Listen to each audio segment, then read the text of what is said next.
IPL 2024లో Sunrisers హైదరాబాద్తో match అనంతరం Lucknow Super Giants captain KL రాహుల్పై పెద్ద ఎత్తున చర్చ జరుగుతోంది.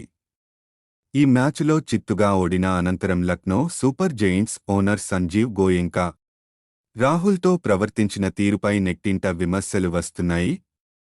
మ్యాచ్ అనంతరం Lucknow franchise owner Sanjiv Goenka captain KL Rahul తీరుపై తీవ్ర అసంతృప్తి వ్యక్తం చేశారు.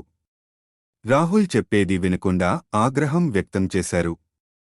ఈ నేపథ్యంలో కేఎల్ రాహుల్ వచ్చే సీజన్కు ముందు లక్నో సూపర్ జెయింట్స్ను వీడతాడనే ప్రచారం జరుగుతోంది.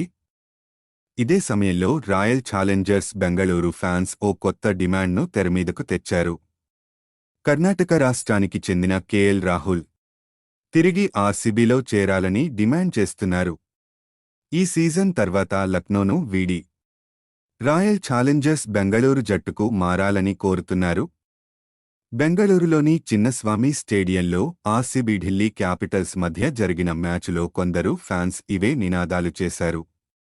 ఆర్సీబీ 2-0-2-5కి కేఎల్ రాహుల్కు స్వాగతం అని ప్లకార్డులు పట్టుకున్నారు. రాహుల్ తన పాత జట్టు రాయల్ ఛాలెంజర్స్ బెంగళూరుకు రావాలని నినాదాలు చేసినట్లు వీడియోలో కనిపించింది.